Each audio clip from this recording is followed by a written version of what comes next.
Impact Family, impacting the world through healthy family. Shalom saudara-saudara, selamat berjumpa dalam Impact Family. Hari ini kita akan melanjutkan kesaksian atau wawancara dengan Ibu Hani Susanto. Kemarin kita membicarakan tentang bagaimana dia yang tadinya merasa, aduh bagaimana ya Tuhan, apa kebaikan, rasanya tidak ada kebaikan kalau ditinggal suami, tinggal hidup sendirian, punya anak 2, jadi marah sama Tuhannya. Akhirnya bisa mengucap syukur sekarang ya, karena malah bisa melayani dan lebih luas pelayanannya, walaupun sendirian bersama anak-anak bisa diatasi. Sudah 6 tahun, bahkan anaknya sudah masuk universitas. Nah, hari ini saya ingin menanyakan tentang ekonomi, karena Ibu Hani kan istri pendeta, tadinya tidak bekerja ya, tidak bekerja, hanya menjadi ya penolong yang sepadan, mengurus anak di rumah dan ini ya. Namun sekarang setelah tidak ada suami, mungkin pemasukan berbeda ya. Ibu bisa ceritakan bagaimana Ibu bisa mengatasi selama 6 tahun ini, bahkan anak bisa sampai masuk ke universitas. Itu tidak mudah. Untuk menguatkan orang-orang yang ikut merenungkan firman Tuhan ini, mungkin Ibu bisa menceritakan bagaimana Ibu survive. Ya, saya bersyukur kepada Gereja Baptis Eklesia Pekanbaru yang sangat memperhatikan kami ya. Jadi setelah suami saya meninggal, mereka memperpanjang pastori 1 tahun, jadi kayak memberi nafas kepada saya untuk memikirkan saya mau ngapain gitu ya, karena belum tahu apakah stay di Pekanbaru atau mau pindah gitu. Dan mereka masih memberi tanda kasih full selama 1 tahun, bahkan masih dilanjutkan, dikurangi tapi masih dilanjutkan sampai tahun kedua. Dan saya bersyukur jadi bisa merencanakan, ada waktu untuk merencanakan gitu. Dan puji Tuhan juga karena ada berkat dari klaim asuransi suami saya, dan itu dibelikan tanah yang mana tanah itu persis di samping sekolah anak saya sekarang. Itu sekolah Kristen dan sekolah itu nggak punya kantin gitu. Jadi saya memang dari awal ketika suami saya dipanggil Tuhan, saya nggak mungkin kerja di kantoran yang dari pagi sampai sore karena ada anak yang harus dijaga. Dan saya udah pikir, Tuhan, saya mau buka warung aja, walaupun itu juga sesuatu yang baru buat saya ya, karena saya nggak pernah pengalaman itu. Tapi hanya itu yang ada di pikiran saya, dan akhirnya bisa membangun rumah, tapi sempat setahun belum bisa membangun warung gitu. Jadi halaman tuh masih kosong, belum terbangun. Dan saya berdoa lagi, saya bilang, Tuhan, kalau sampai setahun ini belum bisa membangun warung, mungkin saya akan pindah juga ya. Tapi hanya sekitar 2 bulan dan Tuhan memberi jawaban. Saya mendapat pinjaman untuk membangun warung itu, dan akhirnya saya bisa berjualan. Gitu. Lalu jualannya bagaimana itu?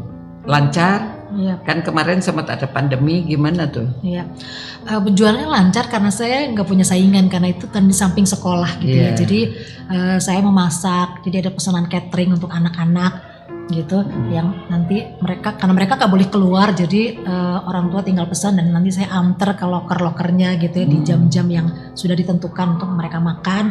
Saya karena saya punya kulkas yang besar, punya freezer, jadi dimanfaatkan. Saya membuat es, lilin, karena itu jajanan yang murah tapi sehat karena saya buat sendiri gitu ya.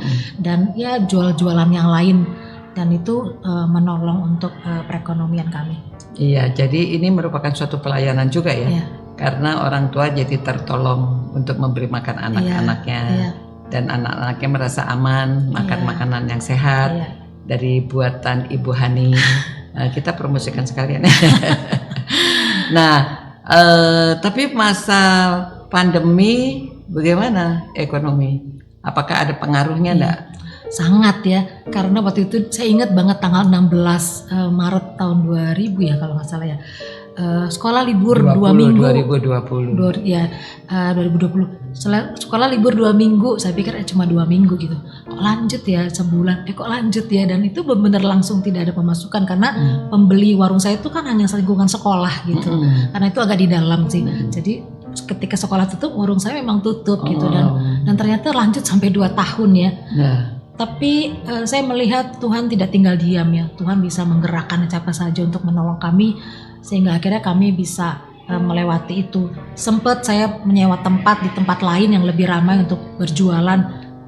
Tapi saya meninggalkan anak saya yang kecil itu dari pagi sampai sore untuk jualan yang hasilnya juga kurang baik Tidak gitu ya. memadai Iya, mungkin dengan karena- meninggalkan anak Iya, ya. mungkin karena pandemi ya orang mungkin takut beli makanan matang, saya nggak tahu. Tapi karena itu nggak terlalu baik hasilnya, sementara anak saya jadi nggak keurus, sekolahnya jadi terbengkalai karena apa ya? Karena belajar online dia harus ditemani gitu. Jadi saya pikir saya harus berhenti supaya saya bisa menemani anak saya. Menemani anak itu gitu. lebih penting ya. Ya itu lebih penting buat saya. Ternyata Ibu melakukan semua itu dan melihat bagaimana Tuhan memelihara ya, dan juga sekarang anak bisa ke universitas itu biayanya lumayan ya.